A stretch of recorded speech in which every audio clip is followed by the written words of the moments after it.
Anyone who has followers has authority. I've been with Chainscrape from the beginning. I'm liking this guy less and less by the second. Founder, and its honest folk know I'm indispensable to its success. You said you founded Chainscrape. Somehow I doubt that. Practically founded, I said. I alone saw its potential when it was just a smattering of tents in barren light shadow. I invested in the mine, convinced some friends back home to do the same, and here we are. You could say Chainscrape is what it is thanks to me. Oh, so you're not just standing around and profiting off everyone else? Not at all. Sure, I make a little return on my investment here and there, but my main priority, as it was from the beginning, is to look after the well-being of these honest, working Osram. Where's the whistle? Right in the middle of town, but with the threat out there, I'm not endangering innocent Osram lives. I'm going to clear out the bristlebacks. And when I'm done, this valley is going to get moving. If that's what it takes. Until then, I'll keep looking after the safety of these good folk. Just be ready to blow the whistle. Yikes. Let me see what that Karja magistrate wanted. I bet he's in the tavern. Yeah, where is the tavern? Asking for a friend.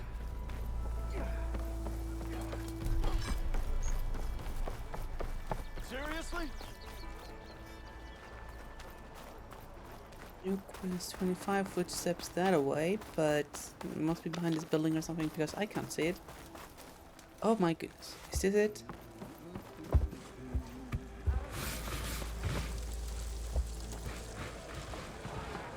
Oh, this...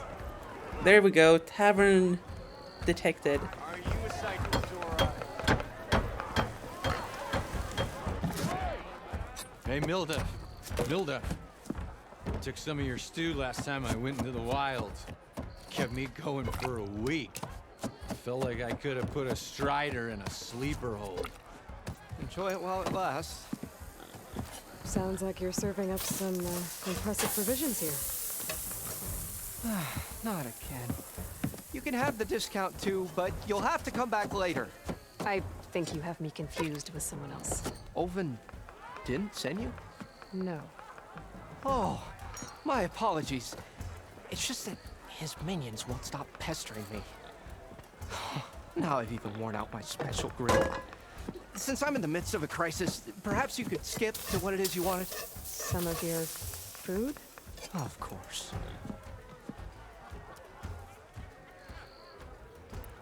Are Ulvin's people causing you problems? Oh, yeah.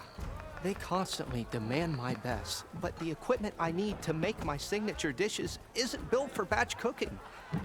And don't get me started on the Ulvin discount they feel so entitled to. And if you refuse? I make meals, no trouble. Good guy here. How did you end up in Chainscrape? Heard about a new and upcoming town at the edge of the frontier. Where there's a town, there's a tavern. I was in need of work. So I got myself out here and started cooking. Some of these people had never tasted proper boars and berries stew before. Anyway, next thing I knew, people kept coming back. Guess they liked my food. Or the ale. Your last customer mentioned your cooking really kept him going out in the wild. Where I'm headed, I could use some of that. I would be happy to oblige, especially since you have the decency to ask pleasantly. But my special groove griddle is no more. Without it, I can't cook any of my signature dishes. I see where this is going. What'll happen when I'm forced to refuse Ulvin or his goons? Even if I already had the right ingredients, there's nothing I can do. Unless you can source me a temporary replacement? What do you need? For the ingredients, a few pieces of decent wild meat, and I'd say a big handful of bitter leaf stems. That'll do. As for the griddle, a corrugated metal panel might suffice until I can have a new one forged. You'd likely find one in a scrounger pile if you follow the river to the northeast. Don't worry, I'll clean it first. You'll have no issue finding boars and bitter leaf on your way. Assuming you're as much a hunter-gatherer as your clothing suggests. Thanks, Mildif. I'll keep an eye out. So that's what gratitude sounds like. And don't let anyone push you around, okay? If you say so.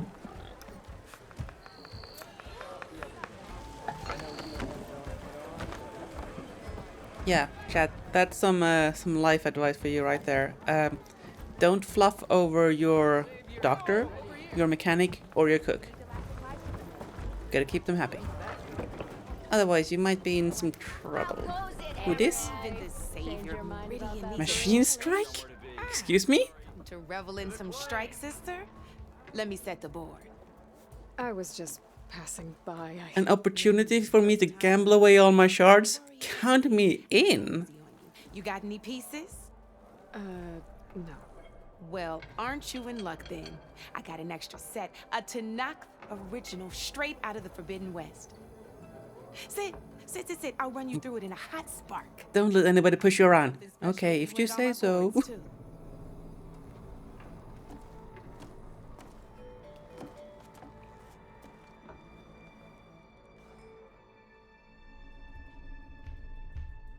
Wow, okay. Beginner's tutorial. Okay. Start? Yes. All right, let's start off simple.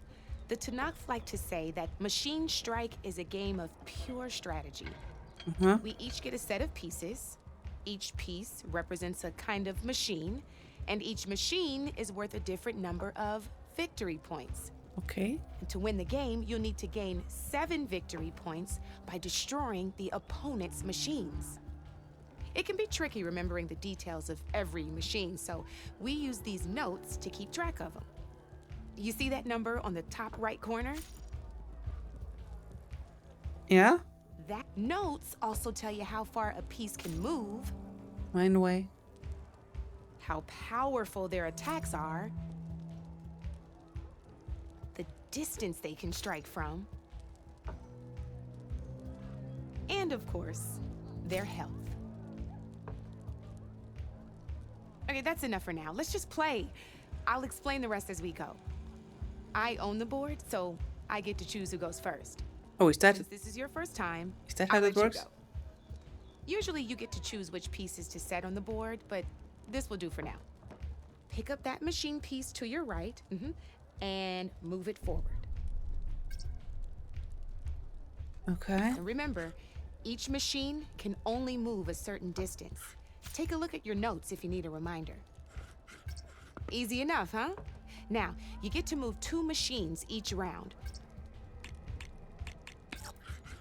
Perfect. Get closer There's to your not enemy, I much else guess. to do for now, so just end your turn. We're forging onwards. Let me move my pieces here. And we're back to you. This time, why don't you try attacking one of my pieces? Try with that machine on your right first. Now move the piece close enough to attack one of my machines. When performing an attack, you'll be testing your machine's combat power against the opponent's. A machine's combat power is a combination of the terrain your machine is standing on and its own attack power. This board only has grassland terrain, which has no effect on a machine's combat power. And your current machine has 2 points of attack power. So in total, your machine's combat power equals 2 points. Since my machine isn't the one attacking, it has 0 points of attack power. And just like your machine, it's not affected by grassland terrain. So right now, the difference in combat power between the 2 machines is 2 points. This means your machine can do 2 points of damage to my machine. Did you get all that?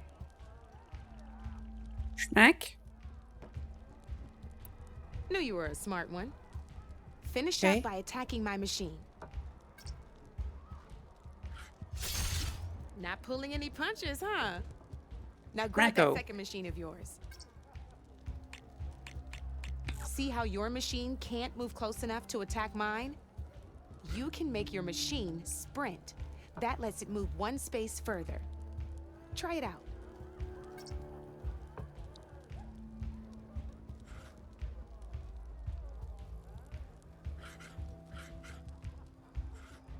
Oh, we can sprint. Okay. Is that where you want me to go? Downside to sprinting is that your machine can no longer attack. Now, some players like to take a risk and overcharge their machine in cases like this. Overcharging lets you attack after a sprint, but it will damage your machine's health by 2 points. So use at your own discretion. Let's try doing that now so you can see what I mean.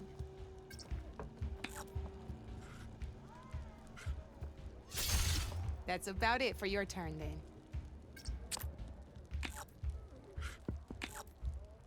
Now, I'll let you in on a neat trick.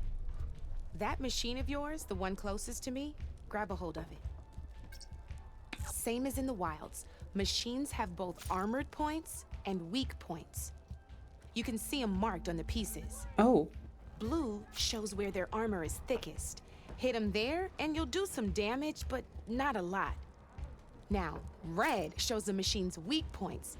Hit those and you'll deal a mighty blow. Here, let me show you. Rotate that piece so your machine faces mine. Now let that machine have it. Off the board she goes, and there's your first victory points. You don't have 7 of them yet, so let's keep going. Your machine attacked mine, but hasn't moved yet. Go ahead and move downwards towards my remaining piece. Okay. You've already attacked a machine and moved your piece. But if you overcharge your machine, you can attack a second time. And by the look of your machine's health, you'd be sacrificing your piece to defeat mine. But sometimes that can be a good thing. This is rather Your involved. machine to attack mine a second time, and I'll show you what I mean. Ain't that a thrill? Now, because your machine was knocked out at the same time as mine, we both get the victory points our machines are worth. Good news is, since you're the one attacking, you're gonna receive your victory points before I do. Okay. Which means you can reach the coveted 7 victory points first. That's why sometimes losing a piece can be the best way to end a game in your favor. Now, you'll notice you didn't get quite up to 7 victory points this time, but you did destroy all my pieces. That means you're the winner! That wasn't so hard, was it? Just remember to always check for the best terrain to attack from. You'd be surprised the advantage you can gain over an opponent like that. I know it saved my behind in a game or two. I'll try and remember that. Oh, before I forget, these are all my spare pieces. I want the Savior of Meridian to have them. It's a small set to be sure, but it should be enough to get you in on any strike games you find out there. You might even fancy looking out for them strike carvers. They've got all kinds of unique pieces that can turn a game in your favor, though they'll need the right materials to craft you one. Or you might find them in the wilds if you're lucky. I know I've lost my fair share of pieces after a night of machine hunting or brew hopping. No need to thank me. Always a pleasure to help out new strike players. Wow. If you feel like playing a real game, I've got plenty of other boards. I could even teach you a few more tricks if you're up for it. Thanks. I'll think about it. Okay. Wow. Terrain and knockback tutorial? Alright, we're gonna get back to that Okay, later. Anytime, Red. Halo is so awkward, I know. Y'all see Petra somewhere? I wanna talk to my girl. Oh, there she is. Hold up. Come for that beer after all, eh? Here, sit down. Get a pint in her hand. Wasn't expecting you to swing by. Since when do I do what's expected? There's that spark. Fire and spit.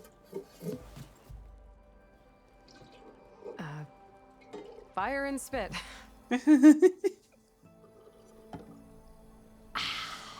That's a blast from the bellows. Won't fix the forge, but at least I can forget about my troubles for a while. Like what? Take your pick. We got bodies to bury from the bristlebacks, the work stoppage, Olvin grating the gears about his concession decree. Hey! Weapons off the table! Rude. Ah, don't listen to me. Nothing a cold brew and knocking some heads together can't fix eventually.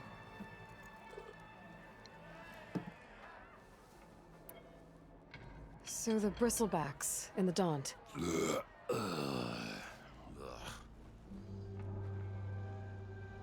Where did they come from? That's the thing. No one rightly knows. They just showed up one day, rampaging around the valley like they exploded out of a forge. Petra is cute. Lost some good people. But I heard talk of some vanguards trying to take them down. Did they come through here? Stopped by briefly for supplies. Ulvund was none too pleased. Won't be able to crank it to his advantage once the bristlebacks are gone. But how could bristlebacks and the Daunt help Ulvund? 2 words. Concession decree. Since no one knows where the bristlebacks came from, Ulvund has taken to blaming the Karja for him. He's hoping to dig up enough old resentments to get a strike going until the concession's signed. This is just his latest attempt. He's been trying to rile up the workers since the day he rolled into town. And people actually believe him? Lots of folks suffered at the hands of the Mad King during the Red Raids. Give him half a reason, they'll blame the Karja for anything. Ah, damn Karja slavers. I thought you'd be back in Freeheap. Well, after the big battle at Meridian, I went back, but realized it was running smooth. Didn't need me. Heard about the rebuilding out at Barren Light. Figured they could use another hammer. Been scraping by ever since.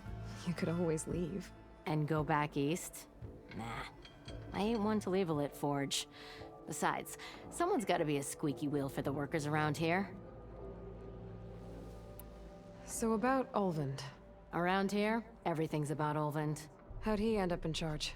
He got here early, like a squirrel smelling a fat nut. He knew rebuilding Barren Light would need stone and timber.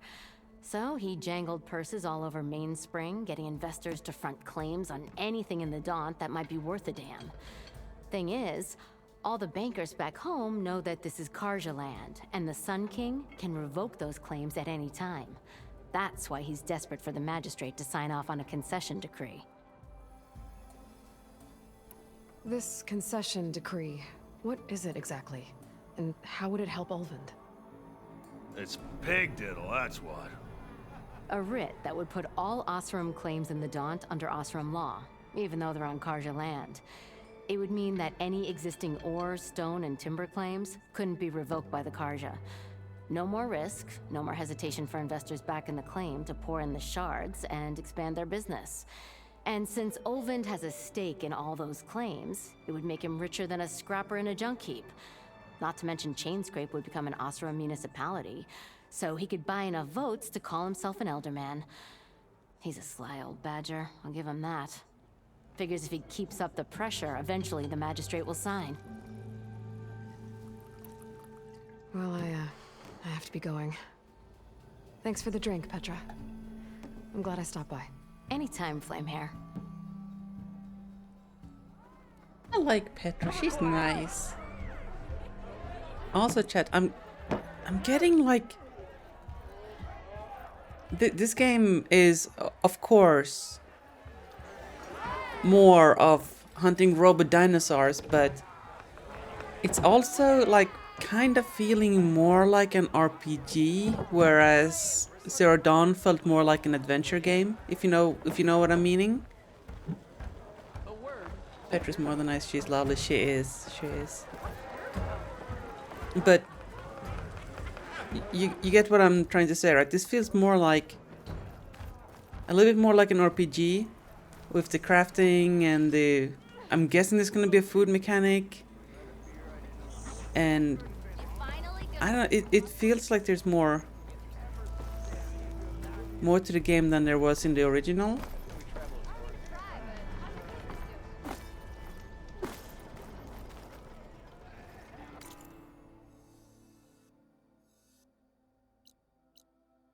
Talk to the Karja magistrate. Yeah. Ooh, actually, let's check this out before we talk to the magistrate.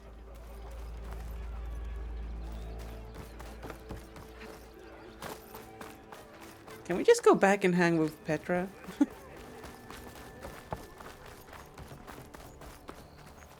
How are we gonna get back in there? Ooh. The forge! Oh, this is still in the thing. Oh, is this the brewing? Yeah, that's hops. That's a big old bag of hops. That's where the beer is made. What is this, an alchemist?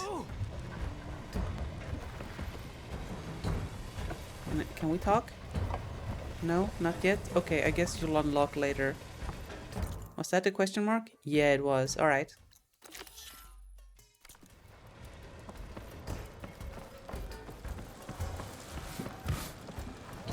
Let's go find the magistrate. Should be in here somewhere. There he is. Savior, thank you for taking the time. And my condolences that you had to endure Ulvund's bloviating. I've dealt with worse. It sounds like he's really trying to put you over the barrel. The idea that the Karja purposely let bristlebacks into the Daunt, it's completely absurd. But the louder and longer he says it, the more support he'll get for his damned concession decree. How did the bristlebacks get into the Daunt? No one knows for sure. The first report of them came from west of the quarry. But unless they have wings I don't know about, I don't see how they could have come over the mountains. No other way in. The only way I know about is barren light. Look, if you can get to the bottom of this, I can offer a considerable bounty in return. Help me shut Ulvund up. What is this concession decree that Ulvund wants? He wants the Sundom to designate portions of the Daunt as Oseram holdings. Only the portions, mind you, that produce any value. Let me guess. Because he stands to profit somehow? Exactly. With the Daunt under Oseram law, he could secure more investment for their numerous ventures. He can't get those investments without the concession? No. Not while there's a chance the Sundom could revoke their access. Hence, why the concession is so important to him. And why blaming the Karja for the bristlebacks, no matter how absurd, works in his favor. How does blaming the Karja for the bristlebacks help Ulvund get his concession? Look around. This may be the Sundom, but Chain Scrape is all gears and rust and bad ale. No. Claiming that the Karja loosed the bristlebacks in order to intimidate Oseram laborers into obedience. Well, let's just say no one here has forgotten the atrocities of the Mad Sun King. And with the bristlebacks bringing work in the valley to a halt, Ulvund has plenty of time to pick at barely healed wounds. And if the Oseram refuse to work, unless the concession is signed, you won't have a choice. Correct. The reconstruction of Barren Light must continue. How did you get stuck out here? I asked for the posting, believe it or not. Overseeing the entire valley on behalf of the Sun King? It was an honor. Is an honor, I mean. You done But goofed, your sir. job would be a lot easier without someone like Ulvund blasting hot air all the time? Ulvund's not going anywhere. He's been around longer than I have. Even fancies himself the founder of Chain Scrape. Now, I'll find a way to live with him. I have to. You said the bristlebacks were first spotted west of the quarry? Yes, according to one terrified laborer, said the ground trembled before they came charging down the hillside. He took off and ran all the way here.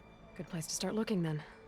If you learn the truth, maybe Ulvund will stop blaming the Karja for every problem under the sun, and maybe then he'll actually focus on rebuilding Barren Light instead.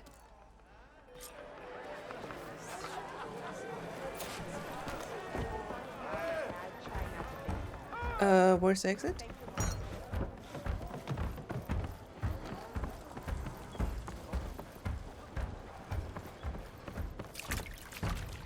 think it's really cool to see how, like, the devs that made Zero Dawn had never made an RPG before, or any kind of action game.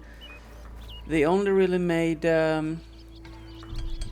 like shoot 'em ups. Was it like, I think they made Killzone?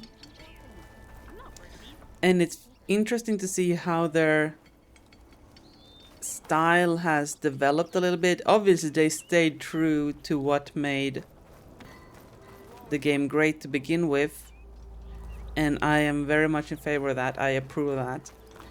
But there's also, I'm sensing that there's a fair amount of growth in the storytelling. Not that it was bad before, but it has gotten this nuance that many deeper RPGs have, or at least a hint to it. And I'm liking that a lot. Anyway, gang, here's the thing. We're past my bedtime. I know that sucks, but we're gonna continue this on Saturday. I am so looking forward to continuing this. Also, where's the save? Where can we save? Oh, right here. Okay, good. So, chat, if you're new around these parts, we stream variety Tuesday, Thursday, Saturday from 8 p.m. CET. That is 2 p.m. Eastern if you're in the Americas. Any deviations to that schedule are announced on the Discord server, which you can find in all the usual places. It's the best place to be notified with feedback, etc. Anyway, this has been a blast. I am loving every bit of it, and it's making my day to be able to share this with y'all. It's fantastic. Thank you so much for being here. I appreciate all of y'all. All the support lately has been amazing. Thank you. And yeah, YouTube, I'm gonna cut here, so see you later.